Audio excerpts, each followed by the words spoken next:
The agreement, adopted after months of negotiations between countries, marks a milestone in forging an enhanced global partnership that aims to foster universal, inclusive economic prosperity and improve people's well-being while protecting the environment.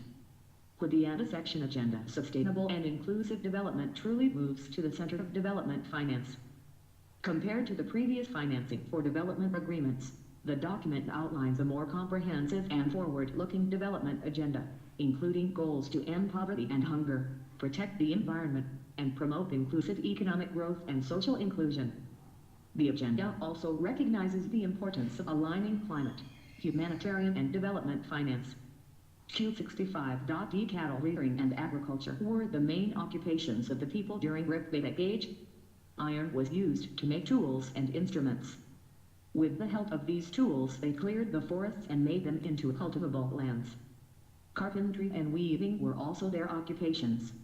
Temps statements 1 and 2 are correct. They produced cotton and woolen clothes. Goldsmiths made ornaments and potters made pots for household use. The economy was based on bartering with cattle and other valuables such as salt or metals. Gold coins called nishka were used as a medium of exchange in large transactions. Temps statement 3 is correct. Q66.C co-location, also known as co-location or colo, is the practice of housing privately owned servers and networking equipment in a third-party data center. Instead of keeping servers in-house, in offices or at a private data center, companies can choose to co-locate their equipment by renting space in a co-location center. Therefore, unlike other kinds of hosting, where customers can rent space on a server owned by a hosting provider, with co-location the customer already owns the server and rents the required physical space to house it within a data center. Q67.EO bioprospecting can be defined as the systematic search for and development of new sources of chemical compounds, genes, microorganisms, macroorganisms, and other valuable products from nature. So it entails the search for economically valuable genetic and biochemical resources from nature. In brief, bioprospecting means looking for ways to commercialize biodiversity. Though bioprospecting, if well managed, can be advantageous, since it can't generate income for developing countries, and at the same time it can provide incentives for the conservation of biological resources and biodiversity. Though in addition, it can lead to the development of new products, including, for example, new medicines. So on the other hand, if not well managed, bioprospecting may create a number of problems, including environmental problems related to unauthorized overexploitation, and social and economic problems related to unfair sharing of benefits or the total absence of benefit sharing, and to disrespect for the rights, knowledge and dignity of local communities. Q68.B Subhash Chandra Bose presided to sessions of Congress, Haripura Session 1938 and the Tripuri Session 1939.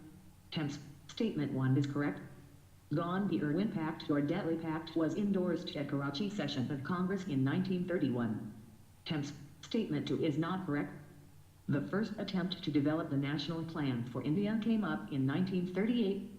In that year, Congress President Subhash Chandra Bose had set up the National Planning Committee with Jawaharlal Nehru as its president. Temps statement 3 is correct.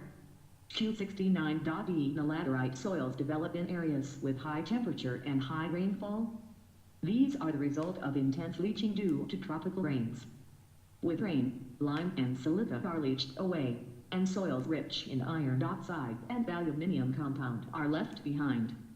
Humus content of the soil is removed fast by bacteria that thrives well in high temperature. These soils are poor in organic matter, nitrogen, phosphate and calcium, while iron oxide and potash are in excess. Temps laterites are not suitable for cultivation, however, application. 16 www.visionis.in Copyright Vision IAS of manures and fertilizers are required for making the soils fertile for cultivation. Red laterite soils in Tamil Nadu, Andhra Pradesh and Kerala are more suitable for tree crops like cashew nut. Laterite soils